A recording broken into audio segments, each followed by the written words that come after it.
Picture a dramatic scene unfolding on the vast expanse of the ocean. Russian Navy ships cautiously navigating waters, encircled by the colossal silhouettes of U.S. aircraft carriers. The air crackles with tension, each vessel a floating fortress of military might. But in this high-stakes game of maritime chess, the unexpected lurks just beneath the surface. What unseen forces brought these giants of the sea to this tense standoff? And what extraordinary twist of fate turned this confrontation into a tale that defies imagination? Join us as we delve into the captivating tale of what happens when these titans of the sea clash and fate intervenes. The Pentagon started tracking 4 Russian warships as they crossed the Atlantic Ocean for a naval exercise. These ships carried out live fire exercises, which were meant to mimic an attack on enemy vessels. When the Russian warships entered the port of Havana, it brought back memories of the Cuban Missile Crisis in October 1962. This was a tense and dangerous standoff between the United States and the Soviet Union during the Cold War, marking the closest the two superpowers ever came to nuclear conflict. The Cuban Missile Crisis was unique in many ways. It involved careful calculations, mistakes, direct and secret communications, and misunderstandings between the two nations. This high-stakes drama mostly unfolded at the highest levels of government, with President Kennedy and Soviet leader Khrushchev directly involved, while the usual foreign policy bureaucracies played a minimal role. After the failed Bay of Pigs invasion, where the U.S. tried to overthrow Fidel Castro's regime, the Kennedy administration was planning Operation Mongoose to further disrupt Cuba. In July 1962, Soviet Premier Nikita Khrushchev secretly agreed with Cuban Premier Fidel Castro to place Soviet nuclear missiles in Cuba as a deterrent against future U.S. invasion attempts. Construction of these missile sites began in late summer, but U.S. intelligence soon spotted a general buildup of Soviet arms in Cuba, including IL-28 bombers, during routine surveillance flights. On September 4, 1962, President Kennedy publicly warned against the introduction of offensive weapons into Cuba. Despite this warning, on October 14th, a U.S. U-2 spy plane took photos clearly showing the construction of medium-range and intermediate-range ballistic missile sites in Cuba. These images were processed and presented to the White House the next day, triggering the Cuban Missile Crisis. President Kennedy called together his closest advisors to decide on a course of action. Some advisors, including all the Joint Chiefs of Staff, pushed for an airstrike to destroy the missiles, followed by an invasion of Cuba. Others favored issuing strong warnings to Cuba and the Soviet Union. Kennedy chose a middle path. On October 22nd, he ordered a naval quarantine of Cuba. The term quarantine was used instead of blockade to avoid the legal implications of a state of war and to gain support from the Organization of American States. That same day, Kennedy sent a letter to Khrushchev, declaring that the U.S. would not allow offensive weapons to be delivered to Cuba and demanding the dismantling of the missile sites. This letter marked the beginning of a series of direct and indirect communications between the White House and the Kremlin. Kennedy also addressed the nation on television, informing the public about the situation in Cuba, his decision to enforce a quarantine, and the potential global consequences if the crisis escalated. His message was stern and echoed the Monroe Doctrine, warning that any nuclear missile launched from Cuba against any nation in the Western Hemisphere would be considered an attack by the Soviet Union, requiring a full retaliatory response. Now, in a bold statement, Vladimir Putin has issued a stark warning to the United States, highlighting the significant threat posed by Russia's vast nuclear arsenal. He emphasized that Russian warships have come dangerously close to what he calls the point of no returns, a term underscoring the gravity of the situation. According to Putin, Western efforts to inflict a strategic defeat on Russia demonstrate a dangerous level of recklessness. This declaration is particularly noteworthy as it coincided with a meeting of G7 leaders, including President Biden, in Italy.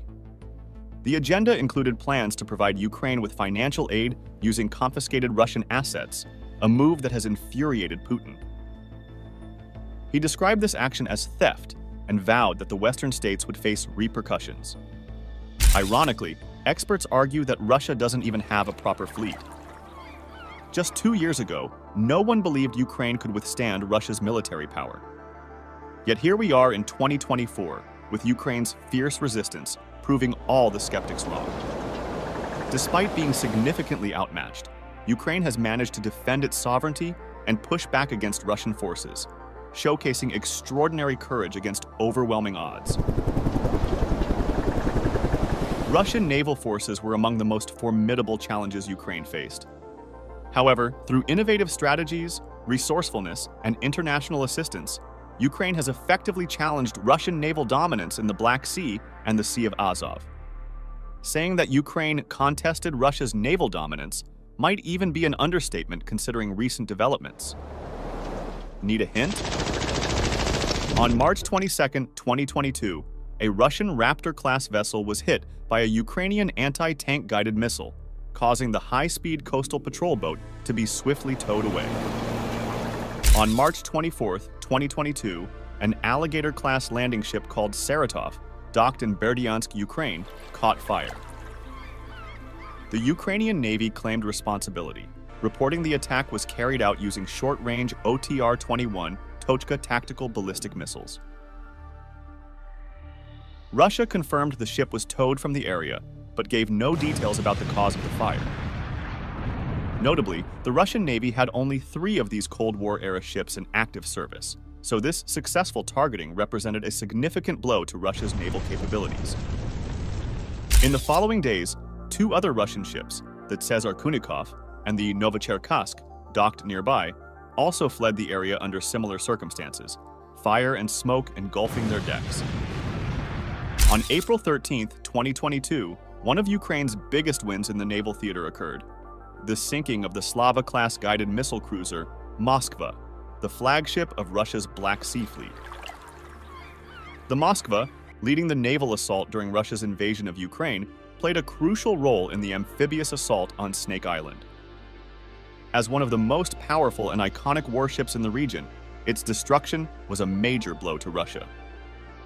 The honor of sinking the Moskva went to 2 Neptune anti-ship missiles launched from the Crimean coast. After a massive explosion and subsequent fire, the Moskva sank a day later while being towed away, taking at least 18 sailors down with it. Some reports suggest the death toll was significantly higher.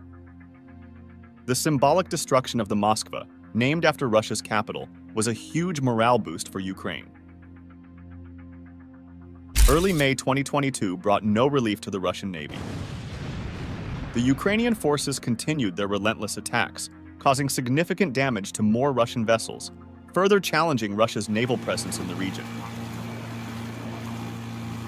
Ukrainian Bayraktar TB2 drones took out 4 more Raptor-class patrol boats, significantly impacting the Russian fleet, which only had about 16 of these boats to begin with. This means Ukraine eliminated over 30% of Russia's Raptors in just over a month. In the second attack, 3 boats were completely destroyed, while the 4th was damaged and towed to Sevastopol for repairs. Additionally, a BK-16 high-speed assault boat, one of only 12 in Russia's arsenal, sank near Snake Island. On May 7, 2022, the Bayraktar TB2 drones continued their successful campaign in the Black Sea by damaging a Cerna-class landing craft stationed on Snake Island. Then, on June 17, 2022, the Bayan M-class corvette Veliki Ustyug, which had previously participated in Russia's invasion of Ukraine, was seen being towed away across the Volga River in a dire state. This corvette, part of Russia's naval modernization efforts, was one of 20 in service and is now rendered inoperable by Ukraine. That same day, Ukraine also reported sinking the Russian rescue tug Vasily Bek, which was built to tow distressed ships, supply water and electricity to other vessels, evacuate injured personnel, and fight fires at sea. The Vasily Bek was hit by 2 Harpoon missiles provided by Denmark. On October 29, 2022, Ukraine's use of unmanned aerial vehicles, UAVs, struck again, this time targeting the Natya-class minesweeper Ivan Golubets in Sevastopol and damaging the Soviet-era vessel. However, the most significant strike that day was against the Admiral Grigorovich-class frigate Admiral Makarov. This vessel, which had become the new flagship of the Black Sea Fleet after the Moskva's sinking, was hit by at least one drone, reportedly disabling its radar. Admiral Makarov had also played a role in the invasion, launching cruise missiles at a Ukrainian oil refinery and fuel depots in Odessa, terrorizing the local population. Although the Russian Navy claimed the damage was minor, the frigate was out of commission until August 2023, leaving one of Russia's most advanced ships inactive for 10 months. A significant victory for Ukraine. On August 4, 2023, a coordinated effort between the Security Service of Ukraine and the Ukrainian Navy dealt a significant blow to the Russian Navy near the port of Novorossiysk, approximately 260 miles east of Sevastopol. The target was the Rapucha-class landing ship named Olenogorsky Gornyak, one of Russia's 15 most critical vessels of this type, on loan from the Northern Fleet at the time. Although the Olenogorsky Gornyak wasn't sunk, it suffered severe damage that prompted a notable shift in naval operations. Following the attack, Ukrainian reports indicated Russian ships leaving the port and dispersing throughout the Black Sea. Moving forward to September 13, 2023, Ukraine launched a daring nighttime raid on Sevastopol.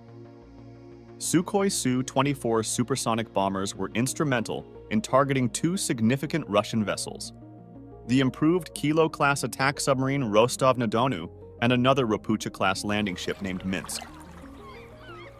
Both ships were struck by Storm Shadow missiles, resulting in the visible destruction of Minsk and rendering Rostov-na-Donu irreparably damaged, despite Russian intentions to return them to full operational status. Complicating matters further, the Ukrainian raid also inflicted substantial damage on Sevastopol's dry dock repair facilities, hindering Russia's ability to swiftly repair its naval assets. The same attack on September 13th saw the sinking of a Tunets-class patrol boat. On September 24, 2023, Ukraine resumed its use of naval drones, damaging the Project 22160 patrol ship Sergei Kotov. Although this attack didn't sink the ship, Ukraine achieved success on March 5, 2024, when Magurafev 5 maritime drones finally sank Sergei Kotov off the Crimean coast, marking the third notable sinking by Ukraine in 2024. February 2024 introduced another grim chapter in the Russo-Ukrainian naval conflict, as evidenced on February 1, 2024, when one of Russia's Tarantul-class corvettes, Ivanovets, was reportedly sunk in Donuslav, Crimea, by Magurafev 5 maritime drones. The ship's magazine detonated as it sank, resulting in a dramatic series of explosions, a fitting end for the Ivanovets.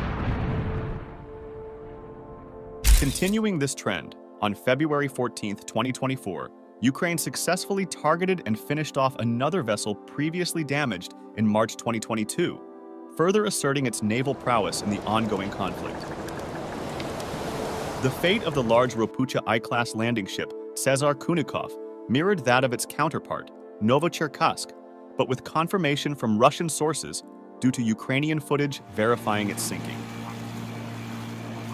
The grainy and black and white video depicts a Magura V-5 drone zipping swiftly across nighttime waters, resembling an elegant speedboat.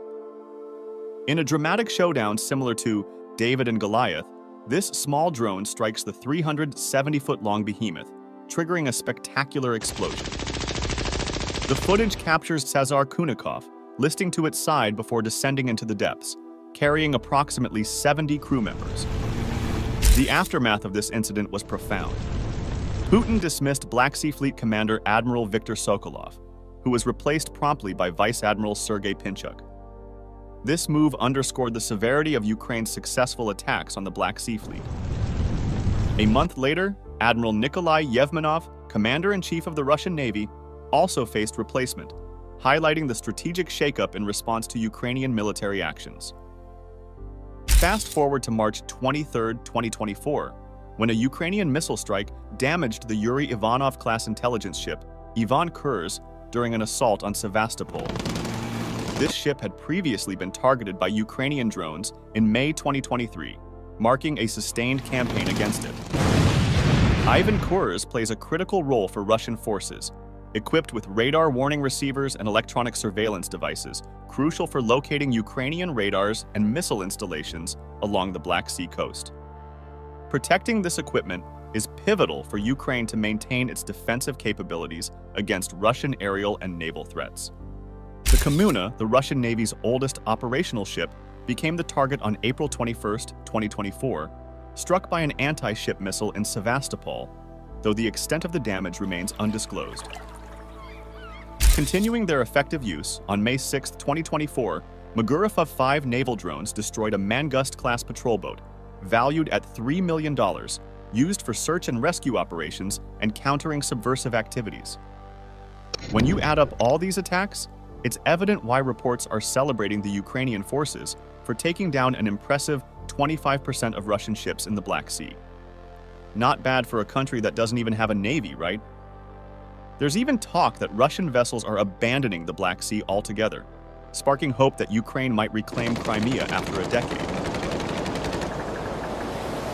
Ukrainian Captain Dmytro Pletenchuk points out that only one loser missile ship remains in the Black Sea now. These remarkable achievements stem from Ukraine's bold and innovative asymmetric warfare tactics against a stronger but risk-averse and unimaginative opponent. Ukraine continues to devise new methods to sink Russian ships, and clearly, these methods have proven highly effective. But can Russia simply replace the ships Ukraine destroys? Historically known for its robust military-industrial complex and vast resources, Russia's situation has changed dramatically since the invasion of Ukraine. The country has mobilized fully, politically, industrially, and militarily, at a great, both figurative and literal, cost. This mobilization has drained resources that the Kremlin cannot easily replenish. Moreover, each naval vessel requires significant time and investment, both of which Russia is rapidly depleting. Even basic military supplies like shells and ammunition are being used up faster than they can be replaced. Adding to these challenges, Russian shipbuilders are facing shortages of critical engine parts, severely limiting their ability to produce new ships. Could Russia relocate existing ships from other fleets to fill the gaps? In theory, yes. However, in practice, this plan faces a major hurdle: Turkey. The dynamics in the Black Sea have shifted dramatically due to the Ukraine conflict, giving Turkey considerable leverage in the region. Under Article 19 of the Montreux Convention, which governs passage through the Bosporus and Dardanelles Straits, Turkey has closed these crucial waterways to military vessels not based in the Black Sea. This effectively blocks other Russian fleets from coming to the aid of the Black Sea Fleet in times of need. U.S. officials have commended Turkey's decision, seeing it as a significant boost to Ukraine's security. However, there remains a lingering question. How has the United States responded to the presence of Russian vessels near Havana?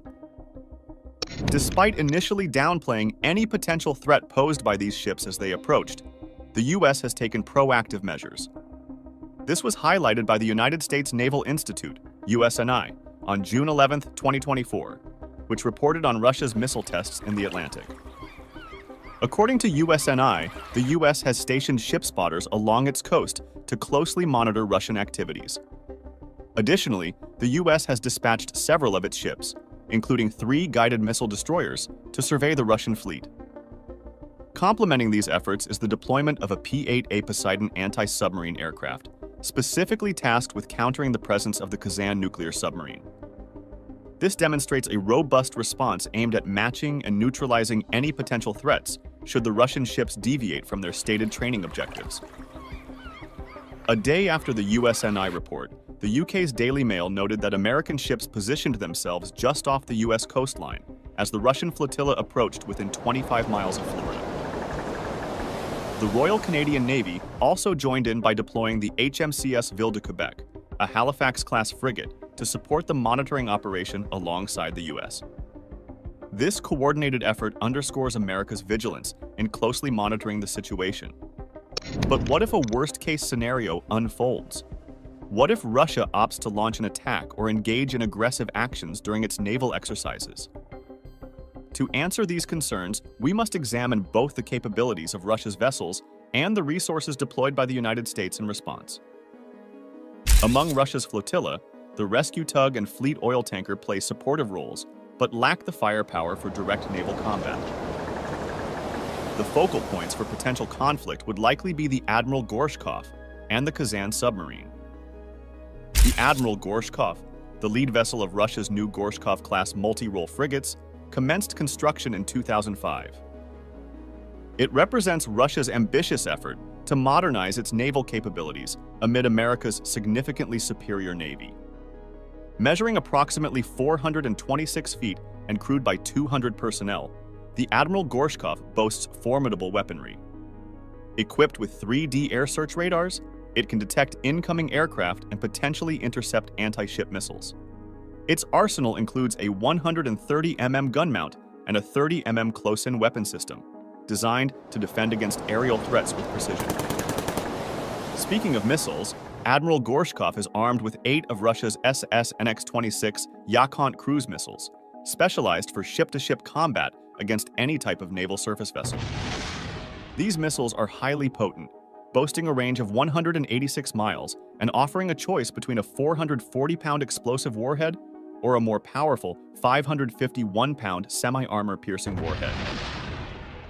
These capabilities make them formidable against smaller ships, especially enhanced by improvements made in 2002 with imaging infrared and active radar seekers, ensuring high accuracy. What's more, these missiles achieve speeds up to Mach 2.2, making them extremely difficult to intercept. But that's not all. The Admiral Gorshkov is also equipped with the Medvedka II anti-submarine warfare system, 21-inch torpedo tubes, and the Hurricane surface-to-air missile defense system. Not to mention its BrahMos supersonic cruise missiles, capable of delivering a 660-pound warhead over distances up to 180 miles. Additionally, there's the Zircon anti-ship cruise missile, a hypersonic weapon reportedly capable of flying at 9 times the speed of sound, with a range of about 620 miles and advanced radar seekers.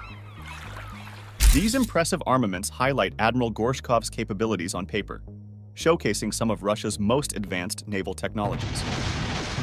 But how would the U.S. destroyers, such as the USS Donald Cook reportedly monitoring Gorshkov, fare in a direct confrontation? The USS Donald Cook, commissioned in 1998, measures 505 feet in length, making it larger than the Admiral Gorshkov.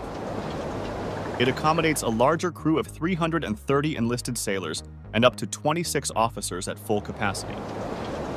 While specifics on which destroyers are deployed were not fully disclosed by USNI, the presence of USS Donald Cook, as reported by the Daily Mail, suggests a robust American response. In a head-to-head scenario, the odds slightly favor the USS Donald Cook due to its size and potentially greater firepower. However, the outcome of any naval engagement would depend on numerous factors, including tactics, crew training, and the operational context in which such a confrontation might occur. The Arleigh Burke-class guided missile destroyer is a formidable warship, equipped with an array of weaponry that would make it a significant threat to Admiral Gorshkov. At its heart is the Mk-41 vertical launching system, capable of deploying a variety of missiles suitable for any combat scenario: anti-aircraft, anti-submarine, anti-surface, and ballistic missiles. This versatility allows the destroyer to effectively counter both the Admiral Gorshkov and the Kazan submarine. In terms of its missile arsenal, the USS Donald Cook carries vertical launch anti-submarine rocket missiles, each with a range of 10 miles and a high explosive warhead weighing nearly 97 pounds. Additionally, it is equipped with Tomahawk and Harpoon missiles. The Harpoon missiles, which would likely be used against Admiral Gorshkov, can travel up to 149 miles and carry a substantial payload of 493 pounds. Although not as fast as the hypersonic missiles on Admiral Gorshkov, these missiles are powerful and can be launched in multiple salvos. Further enhancing its capabilities, the USS Donald Cook is armed with a Mk-45 5-inch lightweight gun, Mk-46 torpedoes, two 25mm machine guns, and the Phalanx close-in weapon system for defense against incoming threats. While Admiral Gorshkov boasts the Zircon hypersonic missile, Capable of incredible speeds that challenge traditional defenses, the presence of 3 U.S. destroyers monitoring the Russian flotilla ensures redundancy and overwhelming force if needed. Even if one destroyer were to be overwhelmed, the others could swiftly respond, demonstrating the US's capability to project power effectively. Moving to the Kazan submarine, also known as the Yasin M, represents a significant leap in Russia's submarine technology. As the second vessel in Russia's Yasin class, introduced in 2009, it features numerous upgrades that distinguish it as a leading asset in Russia's submarine fleet. The Royal United Services Institute describes it as the future of Russia's submarine force, highlighting its advanced capabilities aimed at showcasing Russia's naval prowess to the United States. The Kazan is a nuclear-powered cruise missile submarine capable of launching a variety of anti-ship and land attack missiles. These include the 3 M22 Zircon hypersonic missile, similar to that of Admiral Gorshkov, and the UKSK vertical launch system, equipped with 8 SM-346 modules. Each module can house significant armaments, such as 4 P-800 Onyx anti-ship missiles or 5 3 M54-1 caliber missiles, both renowned for their destructive capabilities. The P-800 missiles are variations of the SS NX-26 Yakhont cruise missiles, boasting similar range and firepower capabilities. On the other hand, the 3 M54-1 caliber, an anti-ship missile, can travel up to 186 miles and carries a formidable 3 461-pound warhead. Complementing these armaments are 10 533 mm torpedo tubes for UGSTM wire-guided torpedoes, along with 6 324 mm torpedo launchers, enhancing the submarine's defensive capabilities. The Kazan submarine, powered by a 4th-generation KTP-6 nuclear reactor, is renowned for its stealth, believed to be the quietest in the Russian fleet. Teamed with Admiral Gorshkov, it represents a potent combination in Putin's strategy to showcase Russia's naval modernization efforts. However, could the Kazan withstand an assault from the ships and aircraft deployed by the US to monitor Russia's flotilla? The odds seem slim. The USS Donald Cook, alongside other destroyers, is equipped with anti-submarine defense systems that could effectively counter the Kazan's capabilities. Even if the Kazan were to successfully strike one destroyer, launching any missiles could expose its position to subsequent attacks from other US naval assets. Consider the P-8A Poseidon, officially a maritime patrol and reconnaissance aircraft, but also proficient in anti-submarine warfare. With a crew of 9, it cruises at speeds around 560 miles per hour, enabling it to cover vast ocean areas. Enhanced by advanced surveillance systems like the MX-20 HD sensor turrets and AN/APY-10 maritime radar, the P-8A excels in detecting submarines. Its arsenal includes free-fall bombs, depth charges, air-to-surface missiles, and the Mk-54 torpedo, ideal for engaging both surface vessels and submarines. Even operating independently, the P-8A poses a significant threat to Kazan and Admiral Gorshkov. Coupled with the 3 US destroyers, each capable of neutralizing submarines and frigates, the P-8A contributes to both reconnaissance and offensive support roles. This formidable naval presence underscores the United States' preparedness to counter any potential threats posed by Russia's maneuvers near its coast. Perhaps this explains Major Dietz's assertion that the Russian ships do not pose a direct threat to the United States. While on the surface, it acknowledges routine military exercises, it also subtly asserts the US Navy's supremacy over Russian naval capabilities. Yet, Putin's objectives extend beyond power projection. Forging stronger ties with Cuba and Venezuela through joint naval exercises sends a clear message to the US about Russia's influence in its own hemisphere. Russia's historical ties with Cuba, despite periodic strains since the Soviet era, remain robust, as evidenced by recent high-level meetings aimed at enhancing economic and energy cooperation.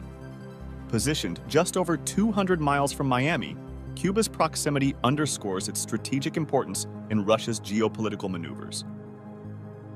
The joint naval exercises not only signify military collaboration, but also signal to the US that Russia has a dependable ally close to its borders, capable of hosting and supporting Russian naval operations. What do you anticipate the result would be if the Russian and American navies were to confront each other? Let us know your opinion in the comments below.